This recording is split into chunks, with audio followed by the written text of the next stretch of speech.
Assalamualaikum warahmatullahi wabarakatuh. Waalaikumsalam warahmatullahi Waalaikumsalam wabarakatuh. warahmatullahi wabarakatuh.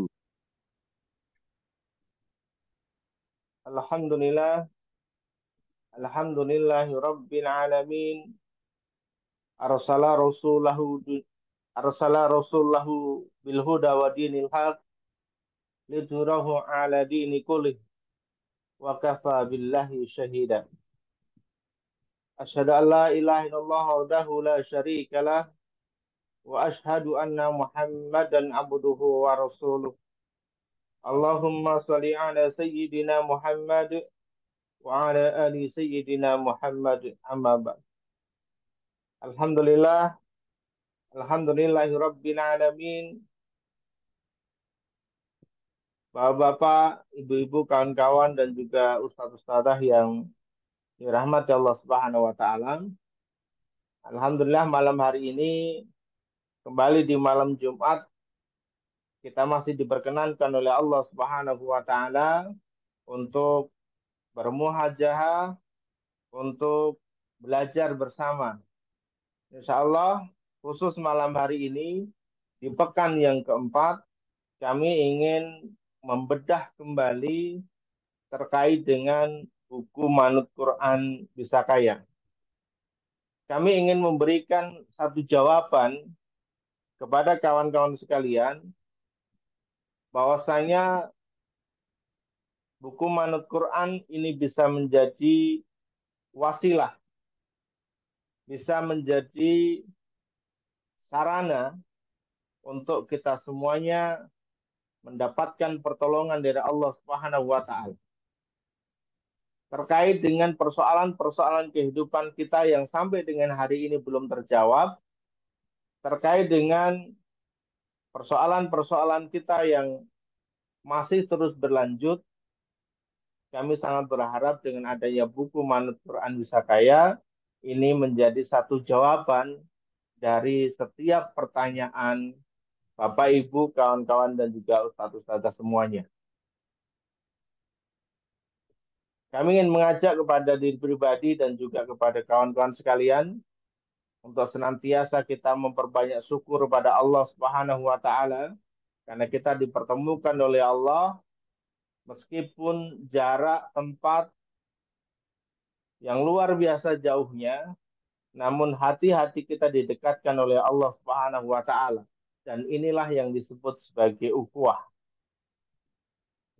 Yang kelak kita meyakini bahwa kita semuanya akan dimasukkan dalam jannahnya Allah Subhanahu wa taala bersama-sama dalam sebuah golongan yang diridhai oleh Allah Subhanahu wa taala. Salam dan salam tidak lupa kita aturkan pada qudwatun Nabi kita Muhammad Shallallahu alaihi wasallam, keluarga beliau, para sahabat, dan juga orang-orang yang senantiasa istiqomah di jalannya.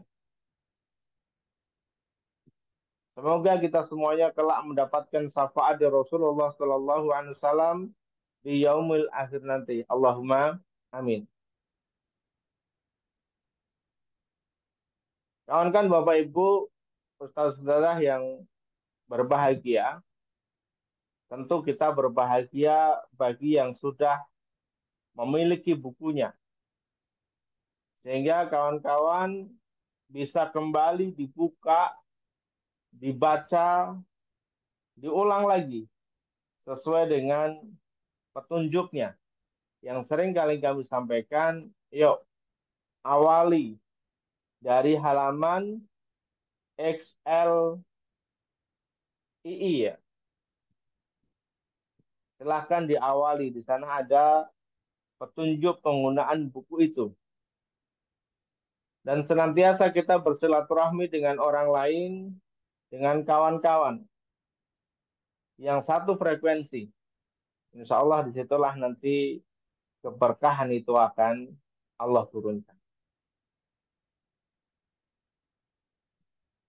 Izin Bapak Ibu kawan-kawan untuk membuka slide pada malam hari ini.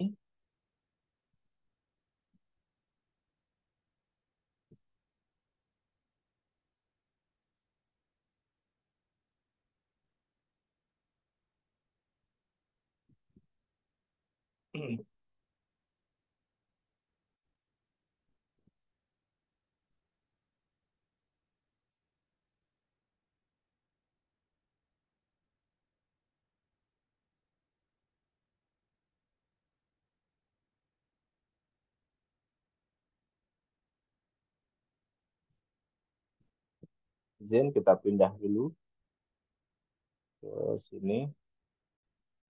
Ya, Bapak Ibu kawan-kawan Ustadz-Ustadzah yang berbahagia. Ketika kita ngebaca judul ini, apa yang pertama kali terbesit dalam benak kita? Apa yang tergambar dalam bayangan kita? Apakah tentang Qur'annya ataukah tentang kayaknya? Sehingga tentu kita tidak terlepas dari dua hal ini yang nanti menjadi pokok pembahasan kita, yaitu pada bahasan Quran dan pada bahasan kaya.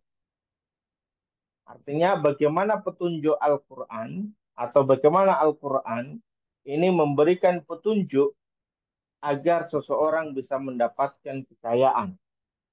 Namun tidak hanya sebatas pada kaya saja, jauh lebih dari itu. Artinya pembahasan ini akan berlanjut bagaimana seseorang ketika sudah dikayakan oleh Allah Subhanahu wa taala atau bagaimana ketika seseorang sudah memiliki kekayaan. Namun persiapan atau pembahasan itu tidak disampaikan ketika seseorang sudah menjadi kaya. Namun pembahasan itu akan dibahas terlebih dahulu sebelum seseorang mencapai titik itu. Karena apa? Karena ketika nanti sudah sampai di titik itu, kita semuanya sudah siap. Barangkali ada yang masih ingat dengan cerita seorang kakek dan nenek gitu ya, sepasang suami istri yang tinggal di kampung, jauh dari perkotaan dan jauh dari anak-anaknya. Yang ending dari kisah itu adalah si kakek ini menang undian 1 miliar. Dan kemudian separuhnya atau sebagiannya ingin diberikan kepada sang dokter. Yang kemudian membuat dokter ini jadi kaget karena tidak siap. Maka sekali lagi pembahasan ini tentu kita bahas saat ini, ya. Nah, apakah nanti hanya terbatas pada persoalan Quran, pada persoalan kaya saja? Ternyata jauh lebih luas ketika teman-teman nanti mulai ngebuka halaman lebih halaman dari buku Manut Quran.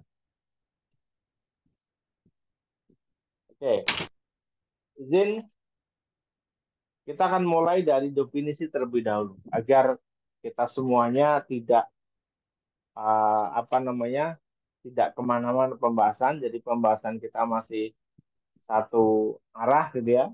Kita mulai dari definisi kaya terlebih dahulu agar kita bisa ngerti nih sepemahaman atau satu frekuensi bahwa ini toh yang dimaksud dengan kaya gitu ya. Dan kemudian bagaimana nanti cara memanfaatkan kekayaan ini. Yang pertama, definisi kaya itu adalah kaya letaknya di dalam hati, bukan di dalam genggaman. Jadi ketika kita sedang ngomongin tentang kaya, tentang kekayaan, itu bukan apa yang sedang dia genggam, bukan apa yang sedang dia miliki, namun tentang apa yang dia rasakan dalam hatinya. Karena ada orang-orang yang sudah menggenggam sesuatu, sudah memiliki sesuatu, namun di hatinya merasa belum memiliki apapun. Merasa di hatinya masih kurang. Sehingga sangat berat untuk melepaskan apa yang ada dalam genggamannya. Justru orang-orang seperti inilah yang sebenarnya mereka itu punya mental miskin. Karena mental kaya itu, kekayaan itu letaknya di dalam hati. Rasa, terkait tentang rasa. Ada yang bisa makan sehari 3 kali. dengan lauk lebih dari satu jenis, itu sudah luar biasa merasa bahwa dirinya sudah kaya. Ada persiapan untuk hidup selama 1 pekan ke depan, selama 1 bulan ke depan, ini sudah membuat dirinya merasa kaya. Karena sekali lagi, ini terkait dengan rasa yang letaknya di dalam hati. Namun sebaliknya ada yang punya rumah mewah, kendaraannya juga mewah, bahkan tidak punya satu, tidak sekedar satu, tetapi di hatinya masih merasa miskin, di hatinya masih merasa kurang. Karena dia hanya melihat apa yang ada dalam genggamannya. Yang kedua, kaya itu tentang mindset. Tidak hanya tentang hati, tapi tentang mindset, tentang pola pikir, tentang kebiasaan. Inilah yang nanti akan berpengaruh pada tingkah laku dan kebiasaan. Karena ada orang-orang yang punya harta yang banyak, namun pola pikirnya masih mindset miskin, sehingga apa yang terjadi? Ya, dia tidak akan pernah mendapatkan apa yang disebut sebagai kekayaan itu. Sekali lagi tentang mindset, tentang pola pikir.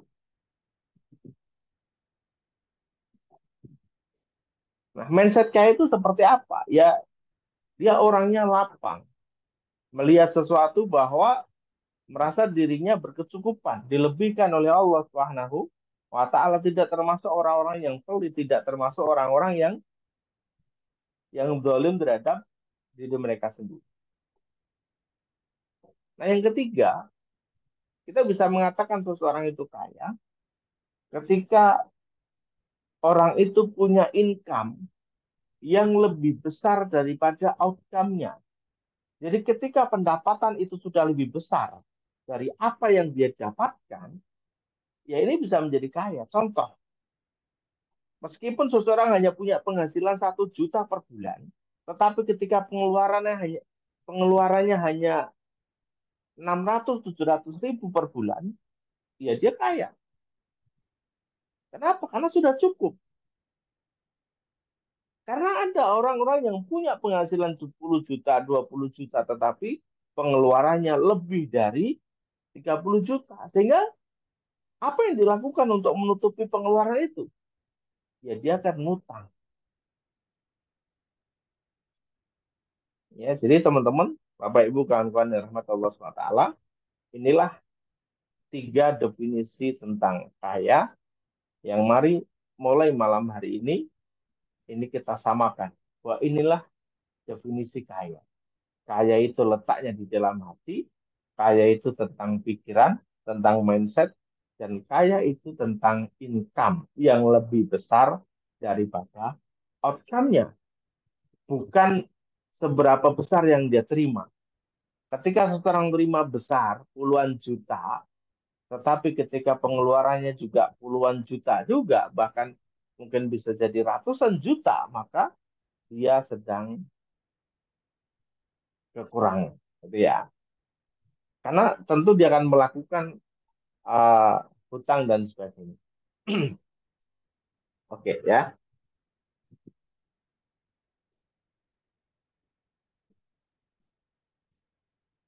Nah teman-teman, untuk memperjelas konsep tentang kaya, yang apakah kemudian Allah juga ridho tentang kekayaan itu, nah kita akan coba ngebahas ini ya.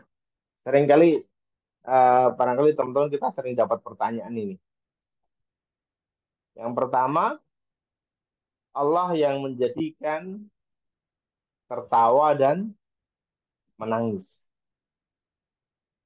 Dan yang kedua, Allah yang menjadikan kematian dan kehidupan. Allah yang menjadikan laki-laki dan perempuan. Allah yang menjadikan kekayaan dan Apa kira-kira jawaban? Kalau kita mengacu pada tiga kalimat di atas, antara menangis dan tertawa, kematian dan kehidupan, laki-laki dan perempuan, ini adalah seolah-olah ini merupakan tiga lawan kata. Ya. Tertawa lawan katanya menangis, kematian lawannya kehidupan, laki-laki lawannya adalah perempuan.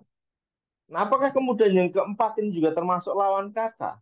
Yang artinya ketika kita cari lawan kata dari kekayaan adalah kemiskinan. Apakah demikian jawaban dari pertanyaan yang keempat? Ya.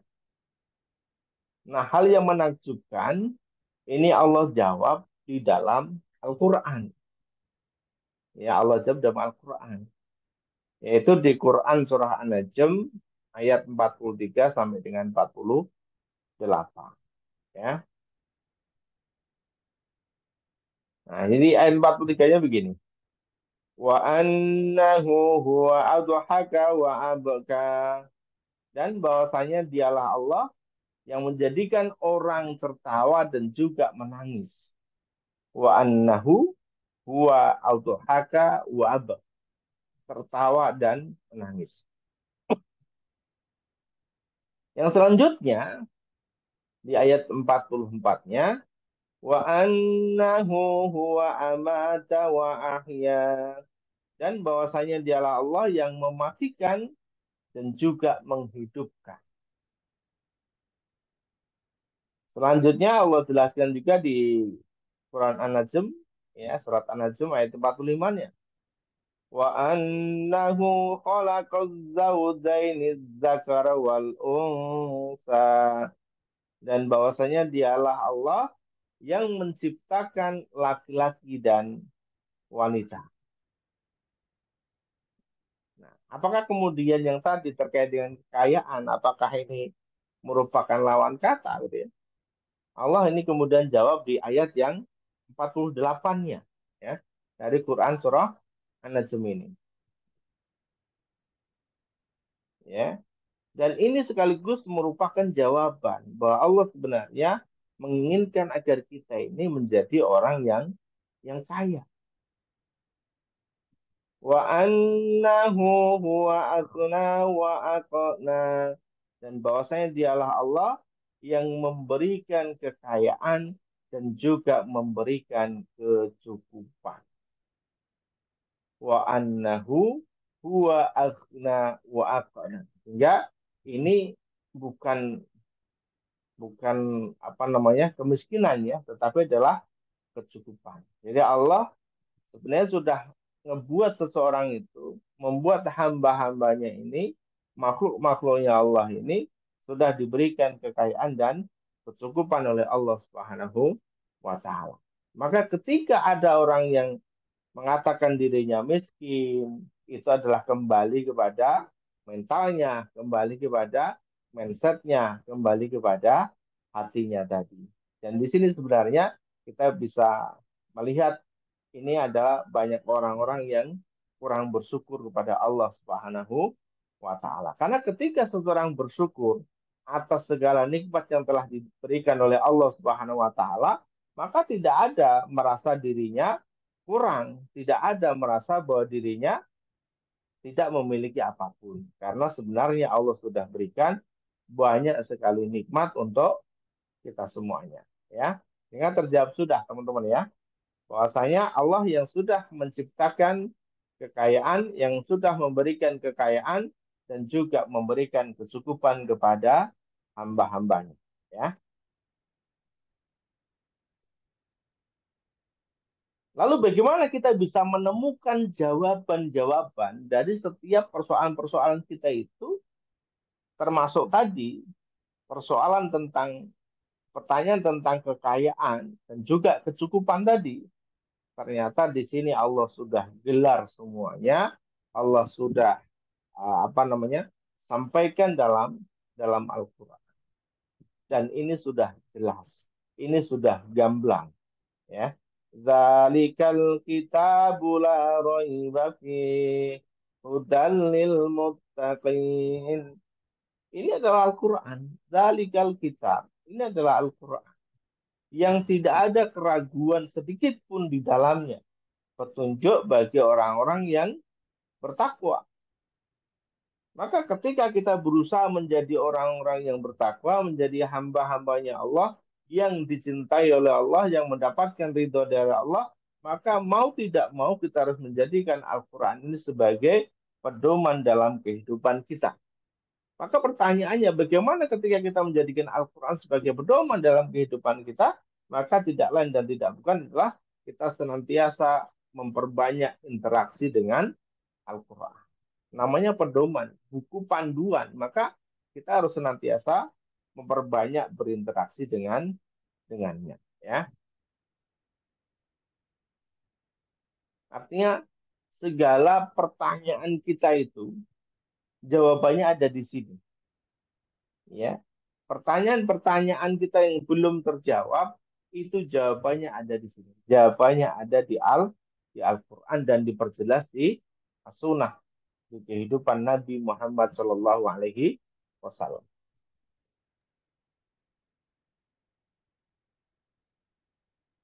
Nah, menarik lagi, selain Allah berikan pedoman, panduan dalam kehidupan kita ini, ternyata Allah juga sudah menyiapkan berbagai fasilitas untuk kita semua. Hanya terkadang kita itu tidak menggunakan fasilitas itu dengan sebaik-baiknya. Atau cara memanfaatkan fasilitas itu tidak sesuai dengan kaidahnya. Nah, ini ada satu contoh ya. Ada ilustrasi. Ada seorang pengen nonton badminton, bulu tangkis ya. Dia kehabisan tiket, nggak bisa masuk. Ya, nggak bisa masuk. Nah, salah satunya cara agar dia bisa melihat melihat pertandingan itu adalah dengan dia harus melihat ke balik tembok. Nah, dia ketemulah akal, ketemulah cara, yaitu apa? Dengan menggunakan tangga. Banyak tangga dikumpulkan di situ. Dia tumpuk itu tangga ya. Lebih dari 10 tangga dia tumpuk, tumpuk, tumpuk, tumpuk sampai ke atas dan dia naik ke sana untuk bisa melihat apa yang ada di balik tembok. Sekilas barangkali kita tersenyum melihat kejadian ini ya. Kenapa harus menumpuk banyak tangga? Sedangkan kita bisa jadi menggunakan satu tangga saja, ketika digunakan dengan cara yang benar, maka kita bisa mendapatkan atau memperoleh apa yang sedang kita butuhkan gitu ya. Kira-kira begitu dalam kehidupan kita, Bapak Ibu dan kawan ya. Jadi Allah itu sudah sediakan, sudah siapkan banyak fasilitas untuk kehidupan kita ini. Namun masih banyak manusia yang tidak paham terhadap potensi fasilitas tersebut yang kita miliki. Setiap kita punya, ya, fasilitasnya ada banyak. Allah sudah sampaikan. Nah, termasuk di buku Manut Quran itu sudah banyak fasilitasnya, ya, sudah banyak. Teman-teman tinggal amalkan saja, gitu ya. Ada yang baru ngamalin satu, baru ngamalin dua, itu sudah luar biasa. Ketika digunakan dengan cara yang benar, diamalkan dengan amal yang apa namanya dengan cara yang benar, insya Allah hasilnya juga benar. Nah, namun kadang kita itu menjadi orang-orang yang pengumpul amal gitu ya. Jadi ketemu dengan satu ustadz minta amalannya, ustadz minta amalannya dong. Ketemu dengan satu kiai bilang kiai minta amalannya dong. Ketemu ustadz lain lagi, ustadz minta amalannya dong. Bisa jadi apa yang disampaikan oleh masing-masing ustadz ini amalannya sudah berbeda-beda. Tetapi ketika dimanfaatkan dengan cara yang benar, diamalkan dengan cara yang benar, insya Allah juga akan memberikan kemanfaatan bagi kehidupan kita. Kira-kira begitu Bapak Ibu Bapak ya. Maka manfaatkan setiap potensi yang kita miliki itu dengan cara yang benar. Ya. Karena kita ngomongin tentang Al-Quran ya. Ya, kalau tadi kita sudah ngomongin tentang kekayaan, tentang Al-Quran sebagai pedoman. Nah, kita ingin lebih mengerucutkan lagi gitu ya. Nah, ini termasuk satu ayat di Al-Quran yang menurut saya menarik gitu ya untuk kita bisa pelajari gitu ya. Yaitu di Quran surah Al-Maidah ayat ke-66 ya. Walau annahum aqamut Taurata wal Injila wa ma unzila ilaihim mir rabbihim lakalu min fawqihim wa min tahti arjulihim minhum ummatum muqtasidah wa katsirum minhum sa'a ma ya'malun.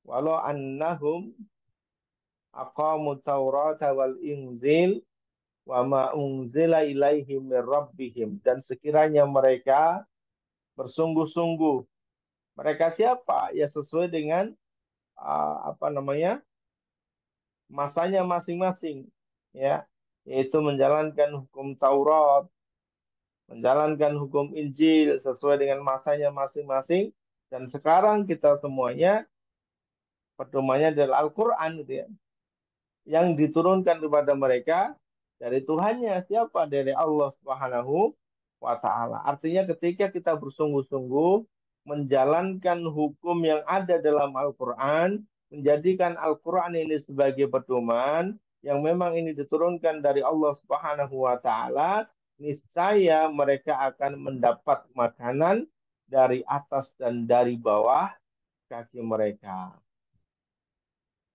La'akalu min fawqihim wa min tahti arjulihim, dari atas dan juga dari bawah mereka. Dan di antara mereka ada golongan orang-orang yang pertengahan, dan alangkah buruknya apa yang mereka kerjakan oleh kebanyakan mereka. Ya, termasuk di sebuah hadis yang lain disebutkan bahwasanya Al-Quran ini sebenarnya adalah tali, ya, tali tali yang memang satu ujungnya itu ada di Allah atau dipegang oleh Allah, dan satunya inilah yang kemudian kita bisa pegang. Dan ketika kita pegang tali ini yang berhubungan dengan Allah Subhanahu wa taala, maka kita akan selamat. Ya, seperti itu karena terhubung dengan Allah Subhanahu wa taala. Nah, sekarang masuk kepada buku manut Qur'annya. Ya. Jadi buku manut Qur'annya, teman-teman ya. Di buku Manut Quran kita sampaikan ya bahwasanya kekayaan yang kita peroleh itu semata-mata adalah untuk mencari ridhonya Allah Subhanahu wa taala. Ya, jadi bukannya sekedar untuk kehidupan kita di dunia saja untuk foya-foya, tidak ya, tetapi bagaimana ketika seseorang diberikan kekayaan oleh Allah itu bisa dimanfaatkan untuk mendapatkan ridhonya Allah Subhanahu wa taala. Nah, ada apa saja di buku itu ya? Teman-teman nanti mulai bisa buka kembali ya. Ini bisa jadi catatan ya. Mohon maaf ini kenapa tulisannya jadi hilang. Ya, jadi yang pertama adalah terkait dengan niat. Mohon maaf ya, ini hurufnya barangkali ada kegeser tadi ya waktu kita save ya. Ya, yang pertama adalah terkait dengan niat. Jadi teman-teman, kita itu harus punya niat, yang niat itu bisa ngebuat atau bisa membantu orang lain. Niat untuk bisa bermanfaat bagi orang lain, tidak sekedar memikirkan diri kita sendiri ya, karena terkadang kita itu egois ya. Egoisnya apa? Egoisnya ya niat itu hanya untuk diri kita sendiri. Bagaimana kita itu bisa bermanfaat bagi orang lain, ini yang tidak kita pikirkan ya. Sekali lagi bahwasanya niat ini yang nanti akan membuat hasil akhirnya. Karena innamal a'malu binniyat. Karena segala sesuatu itu, segala amal itu tergantung dari niatnya. Dalam sebuah lomba, katakanlah dalam sebuah lomba, seseorang bisa mencapai finishnya itu ketika ada startnya. Tidak mungkin seseorang itu tiba-tiba langsung ke finish gitu ya. Tapi tanpa melalui start ya. Karena ada startnya. Itulah disebut sebagai niat. Dan niat ini adalah merupakan sebuah alamat yang artinya nanti bisa menunjukkan kita itu pada tujuan yang diridhoi oleh Allah Subhanahu wa taala ya. Maka terkait dengan niat, milikilah niatan untuk kita bisa bermanfaat bagi banyak orang ya. Kemudian yang kedua yaitu yang terkait dengan mindset, dengan pola pikir. Dan pola pikir inilah yang nanti akan mempengaruhi ucapan kita, lisan kita, tindakan kita, yang bahkan bisa sampai pada karakter, itu berawal dari mindset atau pola pikir. Dan mindset itu tergantung dari apa yang kita lihat, tergantung dari apa yang kita dengar, tergantung dari apa yang kita baca.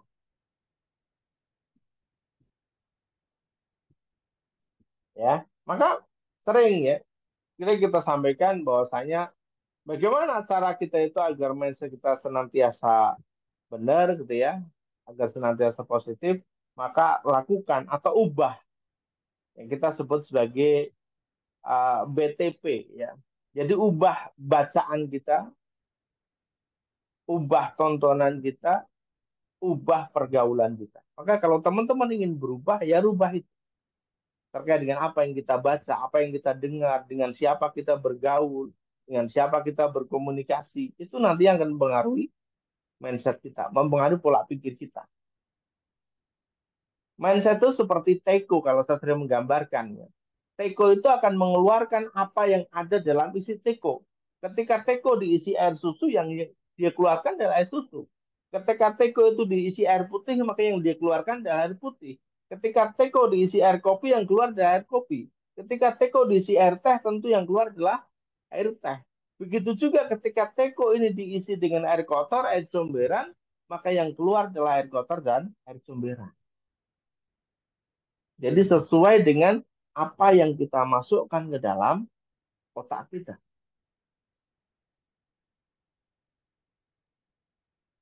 Maka dengan kita punya mindset yang benar ini, kita akan senantiasa berpikir positif. Melihat kehidupan itu rasanya positif. Melihat situasi apapun rasanya positif. Gitu ya. Kita ngelihatnya tuh enak. Dan kita juga sekaligus senantiasa bisa husnudzon sama Allah Subhanahu wa taala. Jadi apa-apa kita senantiasa husnudzon. Oh, ternyata memang ini skenario Allah. Allah memang pengen begini gitu ya. Jadi ada bagian dari skenario Allah yang memang kita bisa terima. Dan inilah yang nanti ngebuat kita itu senantiasa husnudzon sama Allah Subhanahu wa taala. Dengan mindset yang benar ini pula yang ngebuat diri kita jadi percaya diri, jadi pede gitu ya. Jadi nggak minder. Kenapa? Karena mindset kita udah positif, mindset kita udah benar. Apa yang kita ucapkan itu juga jadi benar. Apa yang kita lakukan juga jadi benar. Maka itulah yang ngebuat diri kita jadi percaya diri. Dan tentunya kita akan yakin sama Allah.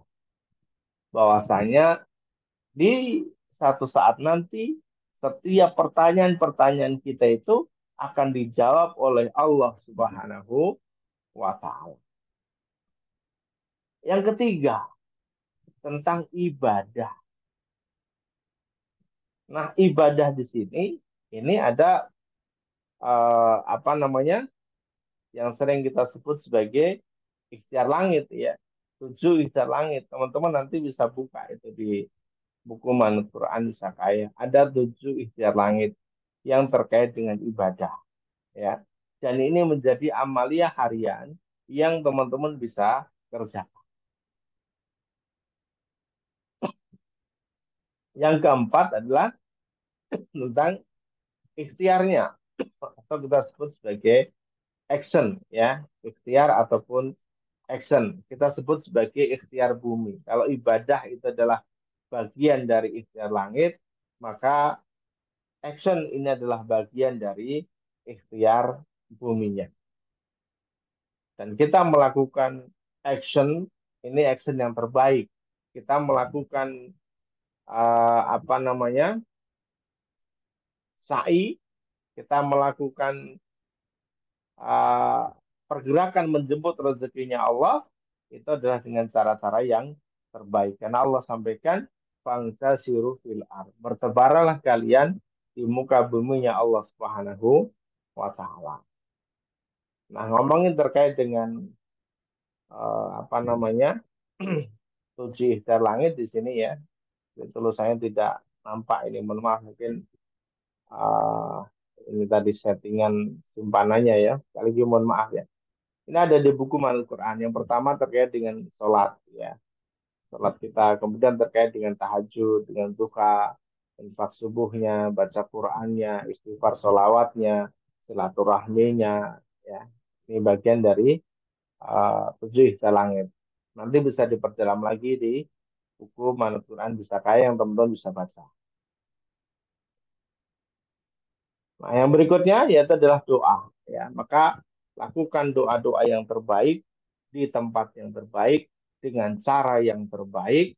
Ya, tentunya nanti hasilnya yang terbaik. Jadi doa yang terbaik di waktu yang terbaik dengan cara yang terbaik dan di tempat yang terbaik, maka hasilnya yang terbaik.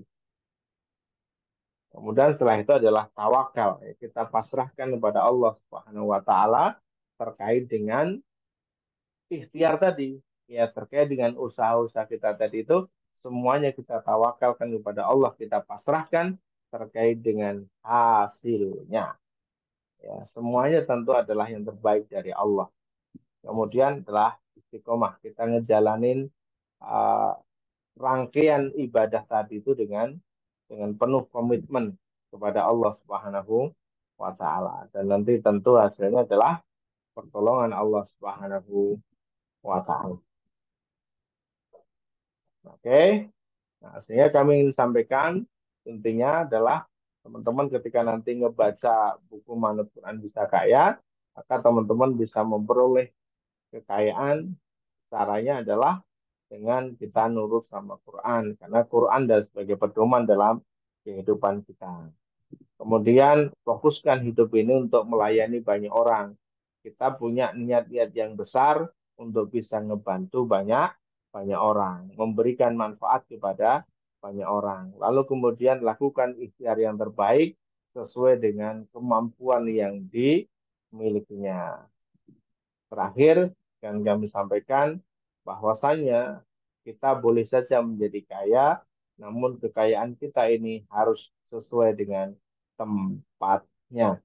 Karena sesungguhnya Allah Azza wa Jalla menurunkan harta itu agar ditegakkannya sholat dan ditunaikannya zakat. Artinya harta yang diberikan oleh Allah Subhanahu wa taala agar dikelola dengan sebaik-baiknya untuk membayar zakat dan juga menegakkan sholat. Artinya apa? Ya dimanfaatkan dalam rangka tegaknya sholat. Ketika sholat memang butuh tempat, ya dibangunlah tempat sholat.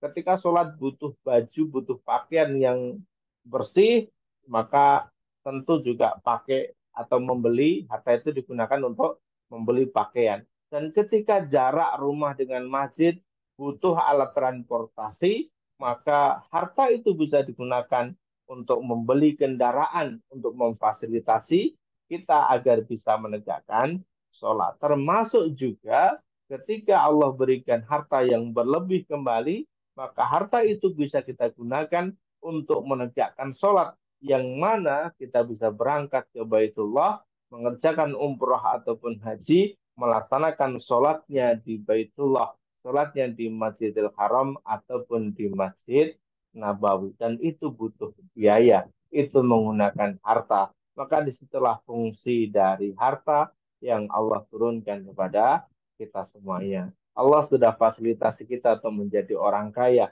Dan tentunya kaya yang bisa memberikan manfaat kepada banyak orang. Dan tentunya dengan kekayaan itu kita bisa mendapatkan ridho dari Allah Subhanahu wa Ta'ala. Dan insya Allah dengan kekayaan itulah kelak Allah mudahkan kita masuk dalam jannahnya Allah Subhanahu wa taala. Insya Allah demikian materi kita malam hari ini. Mudah-mudahan bisa menjadi pengingat bagi kita semuanya. Oh iya, jadi pemantik agar kita mau kembali membuka dan mempelajari buku Manut Quran bisa kaya. Assalamualaikum warahmatullahi wabarakatuh. Assalamualaikum warahmatullahi wabarakatuh. Waalaikumsalam warahmatullahi wabarakatuh. Baik, Bapak Ibu saudara yang dirahmati Allah SWT, Alhamdulillah ya. Dengan tadi eh, beda buku materi yang disampaikan Ustadz Udin ya, mencuplai ataupun meresensi meringkas dari isi eh, buku Manut Quran Bisa Kaya. Dan sebenarnya inilah yang menjadi motivasi kami untuk kemudian menghadirkan kajian online Manut Quran ini karena kami ingin mengajak Bapak Ibu semuanya untuk mendalami ya materi ataupun isi dari buku Manut Quran Bisa Kaya. Ya. Semoga ketika Bapak Ibu bisa mengulang-ulang membacanya, semakin memahami dan kemudian bisa mempraktekkan ya dari setiap poin yang ditulis dalam buku itu, eh, insya Allah akan menjadi salah satu hal yang menjadi solusi bagi kebahagiaan hidup kita semuanya. Karena semuanya dari materi itu tentunya Saduddin menyandarkan pada Al-Quran sebagai pegangan hidup bagi umat Islam, bagi kita semuanya. Baik, Bapak Ibu yang untuk Allah SWT, demikian tadi materi yang disampaikan pada malam hari ini ya. Silakan bagi yang ingin sharing diskusi terkait dengan konten ataupun isi makna dari buku Manfaat Bisa bisa disaringkan ya. Dan sebenarnya malam hari ini kami juga mengundang dari tim marketing dari buku Manut Quran Bisa Kaya mungkin bisa menyampaikan sosialisasi ataupun kegiatan-kegiatan program Manut Quran dari tim marketing yang eh, tim dari Al-Hijrah ya dari Cirebon, tapi mungkin hari ini belum bisa. Insya Allah nanti di lain waktu atau disampaikan di grup-grup Manut Quran Besar ya. Jadi Bapak Ibu yang dirahmati Allah SWT, sebenarnya kami eh, mencoba untuk memfasilitasi ya bagi Bapak Ibu yang sudah include, sudah tergabung dalam komunitas Manut Quran Bisa Kaya. Jadi bagi yang membeli buku Manut Quran Bisa Kaya itu kita fasilitasi untuk masuk di grup-grup WA Manut Quran, komunitas Manut Quran. Disitulah kita sharingkan kegiatan-kegiatan Manut Quran dan juga kita perdalam isi dari buku Manut Quran Bisa Kaya ini dan juga program-program dari manajemen Manut Quran. Dengan harapan kita bisa bersama-sama mewujudkan kebahagiaan dalam kehidupan kita, ya tentunya semuanya didasarkan, disandarkan pada tuntunan ataupun juga petunjuk dari Allah SWT melalui Quran dan hadis. Baik, monggo ada yang mau sharing malam hari ini, kami persilahkan Bapak Ibu, silahkan. Monggo, mungkin ada yang punya pengalaman setelah mendalami Manhaj Quran, buku Manhaj Quran nanti mungkin bisa disandingkan. Oh ya, ini ada Pak Muhammad Syarifuddin. Silakan Bapak, monggo. Bisa dibuka mic-nya ya. Terima kasih atas kesempatannya, Pak Kuswi dan Ustadz Udin. Assalamualaikum warahmatullahi wabarakatuh. Pembahasannya cukup menarik dan sangat-sangat terbuka ya dalam dalam kami menerima kajian dari Ustadz Udin. Karena memang mukmin yang baik adalah yang kuat imannya juga kuat hartanya seperti itu. Kami baru sadar Pak Ustadz. Dulu mungkin 15 tahun yang lalu saya tidak ada keinginan, justru dalam hati saya tidak ingin jadi orang kaya begitu. Karena dalam benak saya nanti di saat meninggal itu hisabnya itu luar biasa, katanya begitu, pertanyaannya luar biasa. Tapi kesini kalau bukan saya yang kaya, nanti yang membangun masjid di kampung saya itu siapa? Kalau semua di kampung di desa ini salah satu yang bentuk yang paling kecil karena saya tinggal di desa, semuanya tuh alim semua tapi miskin semua, tentu tidak akan bisa membangun sebuah masjid karena masjid itu butuh biaya. Kita akan berpikir lebih panjang lagi, oh ya, bagaimana saya bisa naik naik haji, bisa umroh, menjalankan umroh yang butuh biaya sekarang sampai puluhan juta kalau saya tidak kaya. Seperti itu. Yang keduanya terkait masalah amalan, Ustadz. Apakah amalan itu artinya seperti jodoh begitu, Ustadz? Karena terus terang saja jujur, apa yang disampaikan Ustadz tadi, setiap saya ketemu dengan kiai begitu, selalu saya minta amal bagi amalan.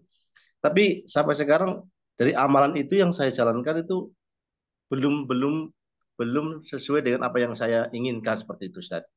Ya, tentunya saya jujur saja saya ingin ingin kaya lah begitu.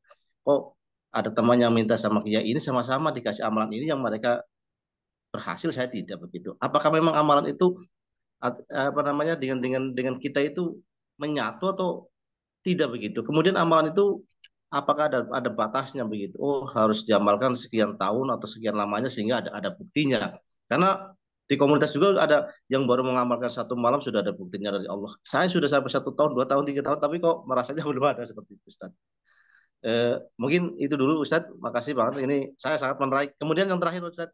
Saya lupa dari lalu sudah mau pesan bukunya Barat Al-Quran. Saya masih kalau belum, insya Allah besok kami akan memesan Ustaz. Karena dari kemarin pikiran saya tuh mengisi les itu sudah belajar membaca. Saya kira belajar membaca yang apa begitu. Ternyata di komunitas ini membaca buku Amanat Al-Quran seperti itu. Insya Allah secepatnya kami akan memesan buku itu. Makasih Ustaz. Assalamualaikum warahmatullahi wabarakatuh.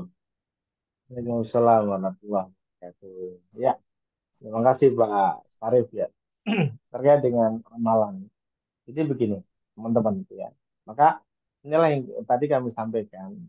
Di kita itu seringkali jadi pengumpul amalan gitu.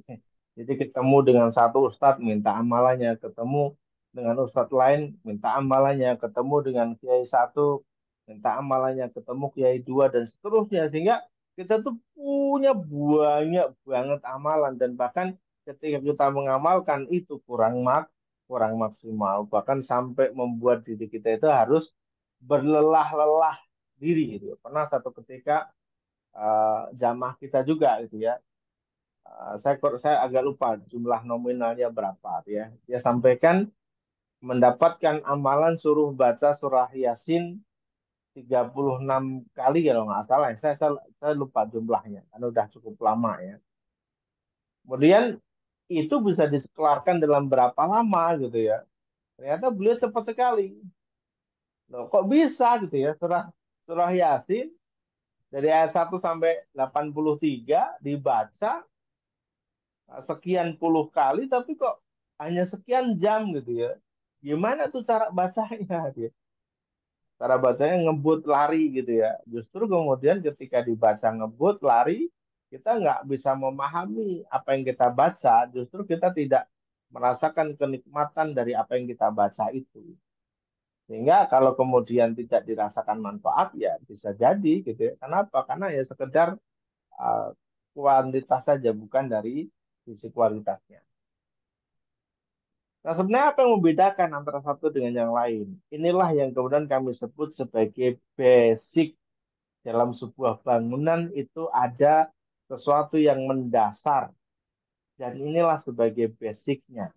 Dan basicnya di Manut Quran itu yaitu ada pada niat dan juga pada mindsetnya. Karena teman-teman melakukan 7 ikhtiar langit dengan semaksimal yang bisa dilakukan, ketika niatnya belum benar, mindsetnya belum benar, ya nggak akan berdampak. Ya sekali lagi, teman-teman udah ngejar Ustaz, saya udah 2 tahun nih tahajud rutin. Tapi ketika perkara dua ini, ya, terkait dengan niat dan mindset ini belum benar, maka tadi amalan-amalan itu tidak akan memberikan banyak dampak. Ini yang kami lihat. Maka ini sebagai dasar atau pondasi ya Pak Sarif dan kawan-kawan sekalian, sebagai dasar dan pondasi maka harus betul-betul clear dulu urusan ini. Bangunan itu kalau pondasinya belum clear, buru-buru kita bangun dindingnya nggak akan bertahan lama gitu ya. Bahkan belum jadi bangunan berdiri pun bisa jadi sudah roboh kembali. Ini yang ngebedain terkait dengan dasar. Maka termasuk sering sering kami sampaikan juga di buku Rezeki Instan ya, kami sampaikan ada orang yang amalannya sama, yaitu apa? Sedekah. Yang satu sedekah itu langsung dibalas oleh Allah Subhanahu wa taala berkali-kali lipat. Yang satu nggak dibalas-balas gitu. Yang satu cepet banget tuh. Nggak nyampe sehari udah Allah balas lagi. Tapi yang lain enggak. Padahal sama-sama tuh. Apa yang ngebedain? Yang ngebedain adalah basicnya tadi. Ketika ini dasarnya sudah clear dulu, maka insya Allah amalan-amalan itu tinggal klik-klik saja. Kayak tinggal klik-klik gitu. Maka insya Allah Allah yang kemudian cepat mendatangkan pertolongannya untuk kita semuanya. Jadi itu Pak Sarif ya, terkait dengan basicnya dulu, terkait dengan dasarnya dulu. Maka sering kami sampaikan, tidak ada yang salah dengan amalan yang disampaikan oleh Ustadz satu, Ustadz dua, Ustadz tiga, Kiai satu, Kiai dua, Kiai tiga, tidak ada yang salah. Tinggal barangkali cara kita aja yang mengamalkan yang belum pas. Banyak kok di antara kita yang baru benerin niat saja nih, itu sudah Allah limpahkan rezeki yang luar biasa. Ada juga yang teman-teman baru benerin sholatnya aja, itu udah Allah kasih rezeki berlimpah. Ada yang baru ngamalin terkait dengan Qur'annya saja, baca Qur'an tok itu sudah Allah kasih limpahan yang luar biasa, gitu ya. Ada yang baru apa namanya terkait dengan bacaan istighfar dan sholawatnya itu udah luar biasa Allah kasih pertolongan-pertolongan. Apalagi ketika ini dijalankan semuanya dengan sempurna. Insya Allah jauh lebih mudah lagi mendapatkan pertolongan dari Allah Subhanahu wa Ta'ala. Maka sering kami sampaikan, dari 7 ikhtiar langit ya, dari 7 ikhtiar langit itu pastikan minimal 3 yang kita tidak pernah bolong, yang kita tidak pernah absen. 3 minimal selama 40 hari berturut-turut. Itu nanti baru kemudian Allah akan kasih kejutan-kejutan untuk kita semua. Insya Allah demikian Pak Sarif ya. Syukur Ustaz. Terima kasih banyak. Baik, terima kasih Pak Syarif, Pak Syarifuddin untuk sharingnya ya. Semoga juga menjadi pemahaman bagi semuanya dalam rangka untuk memahami isi dari buku Manut Quran Bisa Kaya. Jadi kalau bisa disimpulkan ya bahwasanya di buku Manut Quran Bisa Kaya kita akan pelajari 3 trilogi ya, trilogi atau 3 hal mendasar yaitu benerin niat, benerin mindset dan benerin actionnya ya. Jadi ketika kita bisa memahami dari apa yang tertulis tercatat di buku Manut Quran Bisa Kaya, insya Allah akan mudahkan kita untuk bisa mendapatkan solusi-solusi kebaikan dalam kehidupan kita. Baik, ada yang mau sharing berikutnya silakan. Monggo langsung buka mic-nya dan langsung sampaikan. Pak Firman ada yang mau sampaikan silakan Bapak. Assalamualaikum warahmatullahi wabarakatuh. Waalaikumsalam Wah, warahmatullahi wabarakatuh. Ustaz, mau tanya gitu. Kadang saya itu menyimpulkan bahwa apa yang namanya hari hari lahir begitu kan, hari lahir itu kadang saya eh, bisa menyimpulkan bahwa oh ternyata yang banyak yang kaya itu hari lahirnya hari lahir eh, hari ini misalkan gitu kan. Soalnya kan kalau saya apa ya saya perhatikan eh, di hari lahir tersebut orang itu eh, apa ya maksudnya jadi orang itu hemat gitu kan bisa hemat terus bisa rajin menabung sedangkan kalau untuk saya itu saya perhatikan untuk saya pribadi nggak bisa gitu seperti menabung gitu kan hemat gitu kan seperti itu apa mungkin dengan tidak tidak melakukan seperti itu apa mungkin saya bisa kaya begitu kan apakah yang ingin saya tanyakan apakah itu jadi penentu begitu kan untuk hari lahir begitu kan. Oh, untuk hari-hari misalkan hari lahir yang hari ini dia kan hemat gitu kan orangnya. Mungkin dari hemat tersebut bisa menjadi kaya begitu. Begitu, Pak Ustadz. Mohon penjelasan. Oke, baik. Mas, ini. Ya, jadi begini Pak Firman. Ini kalau di Jawa banyak banget juga terkait dengan kalau orang Jawa mengatakan weton gitu ya. Dan ini ada di buku Primbon ya, Primbon Jawa. Bahkan saya pernah ngebaca tuh ya buku Primbon Jawa. Saya pernah waktu saya SMP pernah belajar tentang itu. Masa sempat saya pelajari ya. Karena saya penasaran. Nah, kembali ke pertanyaan. Apa kemudian akan berpengaruh seperti itu? Tentunya tidak ada kaitannya Pak Firman. Karena kalau kita yakini seperti itu, maka kita akan menyalahkan Allah Subhanahu wa taala. Kenapa saya lahir jadi Senin? Kenapa saya lahir jadi Rabu gitu ya? Kenapa saya harus lahir jadi Sabtu gitu ya? Sedangkan orang yang pintar nabung itu di Jumat misalnya. Kan tidak bisa seperti itu dan Allah yang sudah mengatur semuanya tidak bisa kemudian kita milih dilahirkan di hari apa. Bahkan termasuk apa namanya kita juga nggak bisa nyalahin kenapa saya lahir di keluarga miskin gitu ya, kenapa saya lahir di kampung yang jauh dari kota, kita nggak bisa milih juga. Sehingga apa namanya, saya ingat perkataan Umar itu terkait dengan kaya dan kemiskinan, kita boleh lahir dalam keadaan miskin tapi kita harus meninggal dalam keadaan kaya, yang artinya jangan pernah kita mewariskan kemiskinan kepada dan generasi kita. Ketika orang miskin itu memang lebih banyak jauh kepada hal-hal negatifnya, ya mudah dibujuk, mudah dirayu. Mohon maaf termasuk kalau kita lihat di misalnya di pemilu, di pilkada, orang-orang yang mau dibayar itu kan orang-orang karena mereka, mohon maaf deh, dalam tanda kutip mereka masih masih kekurangan, masih miskin sehingga mau nggak mau mereka harus harus menerima uang itu untuk milih seseorang. Tapi kalau seseorang udah kaya, insya Allah akan ditolak uang itu, ditolak itu amplop. Soal pilihan itu sesuai hati nurani saya, tapi amplop silakan bawa pulang gitu ya. Maka itu penting juga apa namanya membentengi anak-anak kita dan keluarga kita dengan kekayaan. Jadi sekali lagi Pak Firman tidak ada kaitan seperti itu. Nah, yang perlu kemudian kita lakukan adalah Allah Subhanahu wa taala sampaikan Iqra bismi rabbikal ladzi khalaq. Bacalah dengan menyebut nama Allah yang Maha menciptakan. Maka ketika kita libatkan Allah dalam proses kita belajar, di ayat ini tuh kita diminta untuk belajar. Iqra itu dari kata qoro'a. Qoro'a itu artinya belajar, kemudian pelajari, pahami, kumpulkan gitu ya.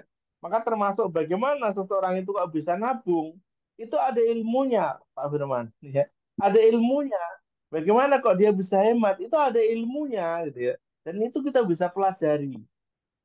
Kok dia bisa usaha kok jalan, itu ada ilmunya. Kok dia usahanya laris, itu ada ilmunya. Dan itu semua bisa kita kita pelajari Pak Firman. Jadi tidak ada terkait dengan hari lahir ya. Kita lahir di hari apapun tetap kita syukuri dan kita lahir dari orang tua dengan latar belakang apapun tetap kita syukuri karena itu semua adalah atas kehendaknya Allah Subhanahu wa taala. Seperti itu Pak Firman ya. Boleh nambah satu lagi, Ustaz, Boleh, gini. boleh. Eh, itu saya kan kemarin-kemarin juga sempat mempelajari dan saya juga sempat apa berguru terhadap beliau gitu mengenai ini apa ya yang dinamakan perhitungan gitu, perhitungan mengenai apa hari lahir begitu Pak Ustadz. Tapi memang ke saya juga belum tahu lebih lanjutnya, cuman itu katanya untuk hari lahir yang hari ini misal itu kalau untuk di bulan dikaitkan dengan bulan gitu, dengan tahun gitu. Apakah itu eh, kalau belajar seperti itu apa eh, maksudnya itu sesuai enggak gitu, sesuai yang diajarkan dalam Islam begitu Pak Ustaz? Ya itu tadi akhirnya kita jadi kemudian, oh kenapa nih kok saya lahir di tanggal ini, hari ini, bulan ini, jam ini gitu ya. Kita akhirnya jadi menyalahkan Allah. Kenapa? Karena itu sudah menjadi ketentuannya Allah. Tidak perlu kemudian kita pelajari hal-hal seperti itu. Yang perlu kemudian kita pelajari adalah bagaimana agar kita itu, kehidupan kita itu menjadi lebih baik, bermanfaat bagi orang lain kan begitu. Tenaga, energi yang kita miliki itu kita gunakan untuk memikirkan orang lain saja. Kita punya ilmu, kita gunakan untuk berbagi kepada orang lain. Kita punya apa namanya tenaga, kita gunakan untuk ngebantu orang lain. Kita punya pemikiran, kita gunakan untuk memikirkan orang lain. Gitu aja ketimbang kita mempelajari tentang silsilah hari lahir tadi. Ya meskipun itu kalau nanti ketemu, kalau orang Jawa bilang itu adalah apa tuh, kotak gadok gitu ya. Jadi menemukan pola yang seolah-olah itu cocok, padahal sebenarnya tidak seperti itu. Jangan sampai kemudian kita jadi menyalahkan Allah Subhanahu wa taala terkait dengan posisi kelahiran-kelahiran kita ataupun kelahiran-kelahiran orang lain. Nanti kan ada yang apa namanya? Saya kemarin juga sempat lihat tuh postingan tentang weton gitu ya. Kalau lahirnya di Rebu Pahing itu orangnya begini-begini. Agak lucu juga itu ya. Tapi tidak apa-apa ya. Kita hormati apa yang mereka pelajari. Kita hormati apa yang mereka sampaikan. Tapi kita tidak perlu kemudian ikut-ikut dengan mereka. Soalnya begitu Pak Firman ya. Kita pelajari Al-Quran saja Pak Firman. Ustaz, terima kasih Pak. Semoga Iya. bermanfaat. Assalamualaikum warahmatullahi wabarakatuh. Waalaikumsalam warahmatullahi Waalaikumsalam warahmatullahi wabarakatuh. Baik, terima kasih Pak Firman. Bu Ais, silakan langsung dibuka mic-nya. Assalamualaikum warahmatullahi wabarakatuh. Waalaikumsalam Waalaikumsalam warahmatullahi warahmatullahi wabarakatuh. Pak Ustadz, mungkin ini sharing ya yang udah rasain gitu ya. Nah, kan wabarakatuh. dulu beberapa tahun ke belakang ini ya kena tipu dengan jumlah yang begitu besar, kurang lebih 1 M gitu ya. Nah, saya tadinya itu nggak terpikirkan saya bisa melewati itu gitu ya. Karena kalau dilihat dari harta, itu nggak mencapai misalkan cuman berapa ya 200 juta juga itu kan masih ada di rumah yang masih cicilan gitu ya. Nah, pertama pernah yang sudah saya pikirkan dirasakan gitu. Ternyata kenapa misalkan kita itu masih begini gitu ya. Waktu apa saya merasakan hawa nafsu gitu. Kan kalau udah diketipu apalagi sering ngelihat gitu lewat rumahnya eh, apa hati kita suka ada rasa kesel gitu ya. Nafsu lah kayak gitu ya Pak Ustadz. Nah, seperti yang udah dijelaskan dari menurut Quran, Pak Ustadz, bahwa kita itu mindset kita, hati kita, pikiran kita, niat kita gitu ya. Nah, saya itu yang dipikirkan, saya takut dengan kalau saya meninggalkan utang gitu ya. Karena kalau saya berhubungan dengan manusia, saya bisa lari aja dari tempat, misalkan saya kan asal dari Garut gitu ya. Kebetulan kan suami keliling Indonesia gitu ya, saya bisa ngikut di mana lah gitu. Tapi saya nggak ada pikiran untuk itu karena apa? Yang saya pikirkan saya takut sama Allah. Saya tidak mau meninggalkan hutang karena hutang itu eh, sangat nggak boleh gitu ya diharamkan gitu untuk meninggalkan hutang. Nah, dari sana dengan berzikirnya, terus dengan sholatnya, dengan macetnya, itu saya dipelajari. Eh, Pertama yang dirasakan adalah hati merasa tenang. Tenang dulu, udah mulai tadinya lewat rumah yang nipu saya itu, saya merasa kesal, lama-lama saya udah gimana ya, merasakan, ah udahlah, merasa mulai mau menerima gitu ya. Pak Ustadz, saya udah mulai menerima. Nah, dari sana saya kan pikiran saya pingin beres utang. Saya mencari uang gitu kan, terus gitu. Eh, Nah, terus tapi yang saya lakukan seperti yang Pak Ustadz sering jelaskan. Nah, waktu itu saya uang dapat gitu ya, penghasilan ada gitu ya Pak Ustadz. Cuman nggak untuk bisa menutupi semua itu, mungkin karena terlalu besar gitu ya. Tapi selama perjalanan itu subhanallah yang nggak dipikirkan sama saya misalkan saya bisa berangkat umroh dengan gratis. Saya dijamin semuanya dari eh, kebutuhan dan pokoknya semuanya aja saya ada dijamin gitu ya. Itu di luar dugaan saya gitu ya. Terusan untuk mencari uang lebih gitu ya. Kita misalkan mau mau ingin bayar utang. Misal tadi saya kerja gitu ya. Kalau kerja itu kan udah dibatasi dengan gaji gitu.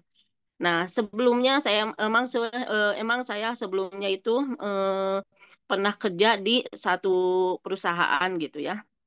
Tapi alhamdulillah hubungan saya baik dengan mereka. Bahkan saya mengambil barang ratusan juta juga, alhamdulillah saya diberi kepercayaan gitu ya. Jadi keadaan kita itu lagi banyak utang, jangankan untuk modal gitu kan. Untuk makan aja kadang kita itu nggak ada gitu ya. Tapi subhanallah, tanpa modal saya melakukan ada kepercayaan orang eh, untuk bisa menjual barang sehingga saya itu sampai bisa menjual ratusan. Nah, saya nggak kebayang kok bisa sampai ratusan juta gitu ya. Terusan udah gitu pas mau saya bayar lagi diskon 50%, pokoknya banyak yang di luar dugaan. Dengan apa? Emang pertamanya emang dengan niat dulu ya. Terus dengan ikhlas hati itu udah jangan memikirkan apa ya kesal gitu atau marah lagi gitu ya. Tapi walau manusiawi ya kalau misalkan kita udah ditipu atau kesel sama orang pasti ada rasa itu. Tapi dengan zikirnya itu saya yang merasakan itu mereda lawan nafsu gitu. Dan alhamdulillah dari sana saya perjuangan beberapa tahun gitu ya. Terus nggak semulus itu juga. Dalam perjalanan itu orang tua sakit, perlu ke rumah sakit, biaya, terus anak atau apa, pokoknya banyak sekali yang harus saya jalani gitu, lalui gitu ya. Tapi subhanallah, setiap saya butuh, Allah itu selalu ngasih jalan gitu.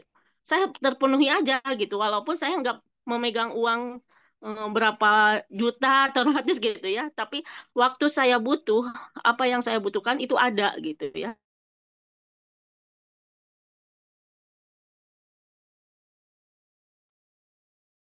Ya, oke. Yang 30 hari program kemarin, subhanallah Pak Ustadz, saya eh, luar biasa. Orderan saya sampai ribuan. Itu di luar Oh, dugaan saya, subhanallah gitu ya. Sampai ribuan.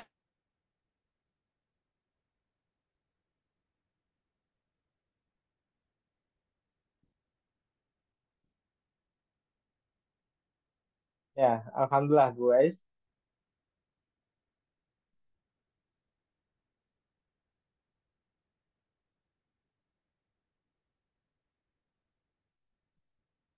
Bu Ais suaranya menghilang. Bulan ini, bulan apa, bulan besok saya bisa melunaskan sedikit lagi amanah gitu. Nah, tapi kalau Oke. untuk perorangan saya beres tinggal tinggal bank satu lagi itu ya Pak Ustadz. Terima kasih Pak Ustadz. Assalamualaikum. Waalaikumsalam warahmatullahi wabarakatuh.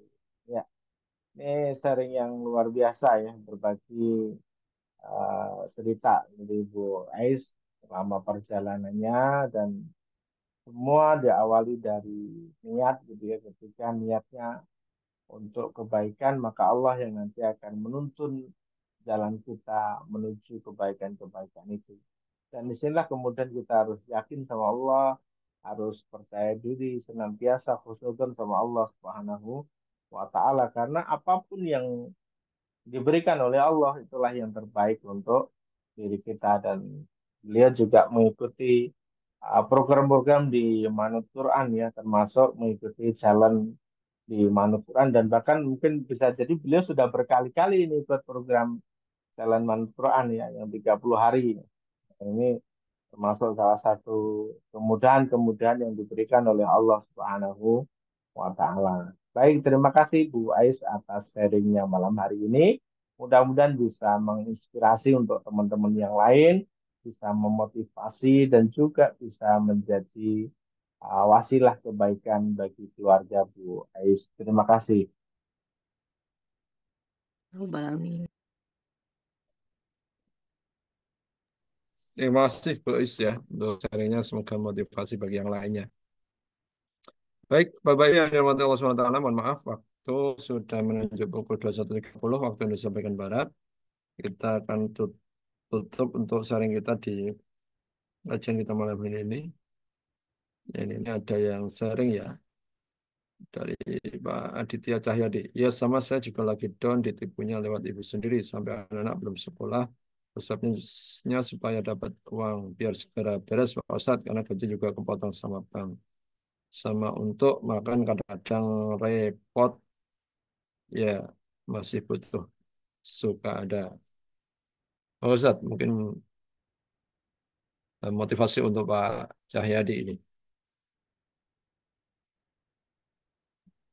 Ya, kita bisa belajar dari teman-teman yang lain gitu ya. Dan kita semua juga banyak yang sudah mengalami di titik kondisi tertentu kita ditipu oleh orang-orang yang sebenarnya tidak jauh dari kita, di orang-orang terdekat kita, keluarga kita, saudara kita, teman kita, gitu ya.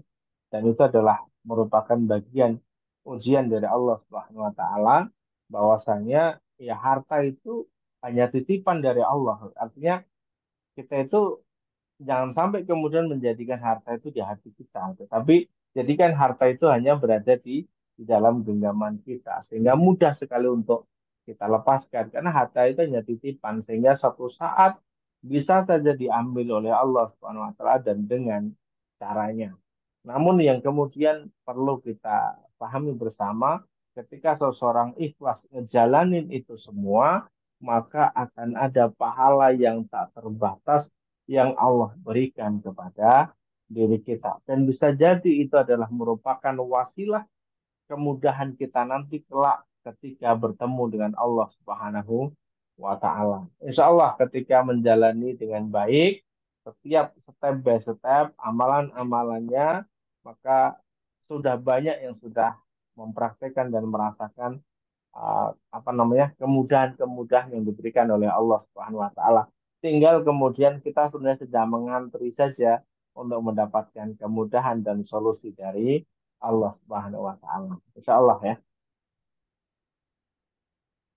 Baik, baik, demikian Pak Aditya. Oke. Semoga bisa memotivasi untuk tetap semangat, tetap bangkit. Insya Allah, Allah menguji kita sesuai dengan kemampuan kita. Jadi kita optimis, banyak jalan keluar, ya. Selama kita kemudian selalu berusaha sharing, mencoba untuk mencari eh, teman-teman, sahabat atau kebaikan yang nanti bisa mengajak pada nilai-nilai kebaikan yang menjadi amalan dalam kehidupan kita. Baik, Bapak Ibu yang dirahmati Allah SWT, kita akan tutup kajian kita pada malam hari ini. Eh, ada yang mau sampaikan lagi, Ustadz? Atau cukup? Ya, cukup insya Allah Gus, ya. Ya, baik. Terima kasih Bapak Ibu saudara sekalian dan terima kasih pada Ustadzuddin. Dan sedikit informasi kami sampaikan Bapak Ibu. Jadi insya Allah kami akan menginformasikan kepada Bapak Ibu semuanya yang sudah tergabung di grup-grup WA ya, komunitas Manut Quran. Biasanya kami membuka link untuk donasi atau rekening untuk donasi yang ingin mendukung mensupport kegiatan yang dijalankan oleh manajemen Manut Quran ya. Jadi kita ada kegiatan kajian online seperti ini, ada agenda-agenda kegiatan yang lainnya juga yang semuanya kita jalankan dalam rangka untuk melayani Bapak Ibu ataupun jamaah semuanya. Dan tentunya kita berharap ada support ataupun kita mengajak semuanya agar agenda yang kita jalankan ini nanti lebih maksimal ya. Karena semuanya akan kita kembalikan kepada Bapak Ibu semuanya tentunya dalam rangka untuk menguatkan dakwah-dakwah kita dalam rangka mengajak kebaikan kepada semua masyarakat ya. Jadi insya Allah nanti akan ada link yang kita sampaikan di grup-grup Manut Quran.